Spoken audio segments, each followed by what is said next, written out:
Pessoal, sejam muito bem-vindos. Eu sou a Arita Tessa e esse é mais um do Polymer Clay Lab. Hoje a gente vai falar sobre a primeira coisa que a gente aprende quando começa a trabalhar com Polymer Clay, que é condicionamento.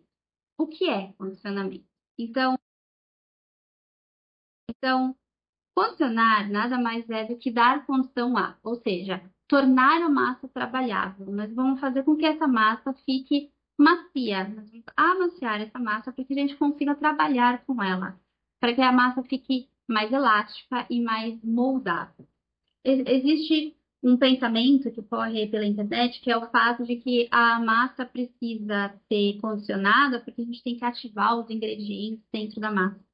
Mas na verdade não. Esses ingredientes, eles já estão, a massa já vem pronta, tá? Se eu quiser, inclusive, cortar a massa direto do pacotinho e colocar ela no forno, ela vai estar flexível, ela vai estar resistente, ela vai estar boa.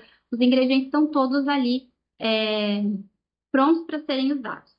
O que acontece é que eles ainda não estão disponíveis. é, Eles não estão muito disponíveis, mais ou menos, vamos dizer assim. Em Polymer Clay, ele não é como uma massa epox, como por exemplo o Durepox, que a gente precisa misturar as duas, né? E aí a gente faz aquela misturinha para que aquela massa seja ativada e a gente possa utilizar. Assim como também tem algumas. é, tem muitas massas por aí que a gente faz essa mistura para ativar os ingredientes, né? Não é o caso do Polymer Clay. Os ingredientes eles já estão todos prontos, eles já estão todos ativados. O que faz o condicionamento é, na verdade, a gente vai soltar aquelas moléculas. Então, para vocês entenderem, eu vou fazer uma, uma comparação com uma colinha gel aqui, por exemplo. Eu tenho essa cola aqui, né? Então, se vocês olharem, eu tenho os ingredientes que estão dispersos aqui no meio da cola, né? E aqui no fundo eu tenho outros ingredientes que estão todos compactados. Isso porque o glitter que eu tenho aqui, ele é muito mais pesado do que a cola, então ele acaba afundando se porque ela ficou parada por muito tempo. Porém, eu tenho esses outros ingredientes que você consegue ver aqui, ó. Eles estão todos dispersos no meio dessa massa, tá? Então tá todo mundo ali no meio. Se eu pegar ela exatamente do jeito que ela tá e colocar ela para colar, o que que eu vou ter? Eu vou ter essa parte aqui de cima que não tem nada, né?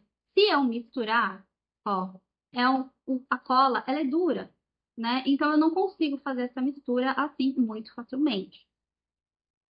Então aí a gente vai dando aquela misturadinha e esse confetinho, esse glitter que está aqui embaixo, ele vai se misturar no restante da cola. E aí ele vai sair daqui e passar para cima, certo? Quanto mais eu misturar, mais glitter eu vou ter na cola na hora que eu for passar. Ok, então, por que que eu tô falando isso? Para que vocês entendam que esse material, ele tá aqui embaixo, ele tá compactado, ele tá todo grudadinho. Como que eu vou fazer para tirar ele daqui? O que eu vou fazer? Eu vou bater, eu vou misturar, eu vou fazer com que o ar entre aqui, misture isso aqui tudo. Então, eu vou estar misturando isso e vou estar disponibilizando todos os confetes por todo esse gel aqui da cola, certo? O Polymer Clay, ele é uma massa que é como um gel, ele é um plastigel, então ele é uma suspensão, assim como aqui, tá? Então nós temos uma suspensão que eu tenho umas partículas todas suspensas nesse líquido, tá? No caso, eles caíram aqui no fundo por conta do peso, né? Isso não acontece no Polymer Clay, é só um exemplo para vocês entenderem um pouquinho, uma analogia, mas é mais ou menos como acontece. Por quê que eu estou dizendo isso? Porque essa cola aqui, se eu for usar, ela vai continuar colando, né? Então, se eu pegar essa cola e passar no papel, ela vai estar colando do mesmo jeito que se o meu confete estiver todo misturado. O que que vai mudar? Eu vou ter todos esses confetes lá para cima, então quanto mais eu mexer, mais confete eu tenho na hora que eu for passar a cola, certo?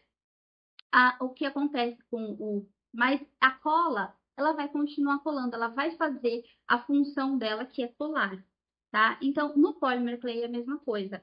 Se eu pegar o Polymer Clay e tirar ele direto do pacotinho, cortar um pedaço, colocar ele para cura, e ele vai estar flexível, ele vai estar bom para uso do mesmo jeito que a massa condicionada, tá? Ele vai ter a mesma qualidade, a mesma flexibilidade, porém eu não consigo moldar a massa, tá? Eu não consigo trabalhar essa massa. Por quê? Porque ele vem duro. E por que que isso acontece?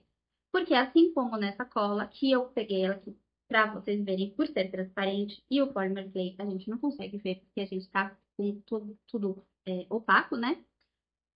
O que que acontece com o Polymer Clay? Então, o Polymer Clay, que é uma suspensão que tem as partículas suspensas ali no meio do meu agente plastificante. Então, eu tenho aditivos, eu tenho as micropartículas, eu tenho corantes, estabilizantes, então eu tenho agentes plastificantes, então eu tenho vários ingredientes que estão ali no meio, né, daquela massa plástica. E quando ele fica parado por muito tempo, aquela massa ela vai fazer o quê? Ela vai se compactar. Então, eu coloquei aqui uma fotinho para vocês verem. Então, quando a gente está com a massa parada por muito tempo, o que que acontece? As partículas que estão lá dentro, essas partículas todas que eu falei, elas vão se juntar e elas vão ficar ali todas abraçadinhas, de mão dada, todas unidas. E isso faz com que a minha massa não esteja disponível para ser trabalhada. Então, o que que eu tenho que fazer? Eu tenho que bater, eu tenho que colocar calor, eu vou por meio de pressão, atrito, pode colocar também um pouquinho de calor, então aquecer entre as mãos. Então, várias formas que a gente tem para estar facilitando com que essas moléculas que estão apertadinhas, essas partículas que estão apertadinhas, elas se soltem e fiquem, então, disponíveis no meio do meu agente plastificante. Isso vai fazer com que a massa, que era dura, né? Que estava dura, ela vai ficar mais elástica e mais maleável e fácil para a gente poder trabalhar. Então, quanto mais força, quanto mais atrito, quanto mais calor ali baixinho, né? A gente consiga aplicar nessa massa, mais fácil vai ser de trabalhar com ela. Porém, a gente tem que tomar um pouco de cuidado, porque pode acontecer da massa ficar muito mole, muito elástica. Então, pode haver um excesso de condicionamento. Isso é possível, sim. Principalmente aqui no Brasil, que a gente tem cidades como a minha, que são extremamente quentes, né? Então, em um dia de calor, no caso como hoje, essa massa ela amolece muito mais rápido. Tá? Então, às vezes acontece da gente passar do ponto. Tá? E nesse caso, a gente pode pegar uma folha de papel sulfite e colocar entre a folha aberta, né? A minha folha de polymer clay, depois que a gente condiciona, deixa ela aberta ali. Por quê? Porque aquelas micropartículas, aquelas partículas que estão ali dentro, elas começam a se soltar tanto, elas ficam tão dispersas que a nossa massa vai ficar cada vez mais mole, mais elástica. Daí eu condicionei a minha massa, ela está condicionada direitinho. Quanto tempo que eu preciso? Então, não tem uma regra, tá? Eu não posso chegar para vocês e falar assim, vamos condicionar a massa por 10 vezes na máquina. Ou, você vai passar no rolinho, fica 5 minutos ali e vai estar tudo bem. Não. Por quê? Porque eu tenho muitos fatores que vão trazer uma diferença no tempo de condicionamento. Isso inclui também a questão do tempo, que nem eu já comentei, né? Então, o clima, o local onde você está fazendo esse funcionamento, às vezes um local que é muito úmido, às vezes essa massa ficou muito tempo parada, às vezes você tem existem diferenças de marcas, existem diferenças de tipo de massa, existe diferença entre até a cor, que em dias mais quentes, em dias mais frios, você vai poder notar uma diferença.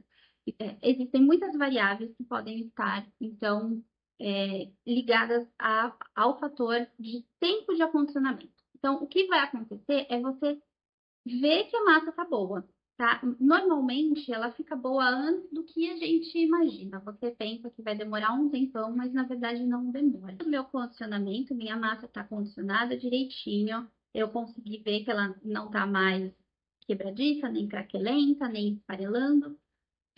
Posso guardar? Pode. Então, essa massa, ela pode ficar guardada, você pode fazer o condicionamento, você não precisa trabalhar com ela imediatamente. Eu aqui faço assim, eu analiso meu projeto, vejo quais são as cores que eu vou utilizar, faço a mistura de cores, vou fazer o condicionamento, faço a mistura de cores, e essa massa, ela vai ficar guardada aí por normalmente eu faço no dia seguinte, mas ela fica por uns 2 a 3 dias, que é um tempo assim que a gente sabe que a maioria das massas não vão sofrer esse endurecimento de novo, tá? Porque se ela ficar parada, isso vai acontecer novamente.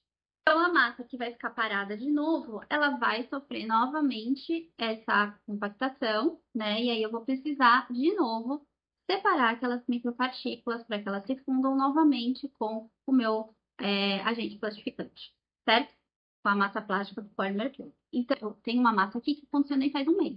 Ó, eu não trabalhei essa massa e ela tá já um pouquinho mais molinha, tá vendo que ela não tá esfarelando. Mas eu vou vir aqui, vou dar uma amolecida nela novamente, mas bem rápido, nada que eu precise demorar muito para trabalhar com ela, tá? Então, é possível que ela fique guardada por mais tempo? Sim. Não é recomendável, tá? Porque aí, às vezes, a gente vai trabalhar com um número muito grande de massa e, de repente, a pessoa acaba perdendo tempo, né? Mas isso é uma coisa que vocês vão conhecer depois da própria massa de vocês. Às vezes, a gente trabalha sempre com uma marca ou com marcas diferentes. Então, e tudo isso você tem que levar em consideração na hora de avaliar quanto tempo que vai ficar parada aquela massa. Tá? Acha que assim, eu fiz o condicionamento, eu não preciso trabalhar com essa massa imediatamente. Essa massa pode ficar guardada. Eu posso trabalhar com ela no dia seguinte, posso trabalhar com ela ainda mais no segundo, terceiro dia. Se ela ficar em talvez uma semana, dependendo dessas condições que a gente comentou, ela vai estar mais fácil de você fazer esse condicionamento numa segunda vez, mesmo se precisar de novo. Então, só para a gente fechar aqui, o condicionamento, ele não vai ativar nada, tá? Ele não vai transformar a minha massa numa massa maravilhosa, num super former clay. Eu não preciso super condicionar aquela massa para que ela fique maravilhosa. Eu só vou fazer o condicionamento para que essa massa seja trabalhável, ou seja, que eu faça com que a massa fique macia e que eu consiga moldá-la, certo? Então, como que eu faço isso? Através de atrito, calor, pressão, a gente vai separar, quebrar aquelas micropartículas, aquelas ligações entre as micropartículas, fazer com que elas fiquem separadas e, assim, disponíveis no meio do meu agente plastificante, e essas massas vão se fundir na massa plástica e vão fazer com que a nossa massa fique mais elástica e mais macia para a gente conseguir trabalhar. Bom, pessoal, por hoje é isso. Eu espero que vocês tenham gostado. Para o próximo vídeo, eu vou trazer um pouquinho de como fazer o condicionamento, algumas técnicas, e a gente vai conversar um pouquinho melhor como fazer esse condicionamento. Certo? Se vocês tiverem alguma dúvida, é só deixar aqui nos comentários, que eu vou ter o maior prazer em responder.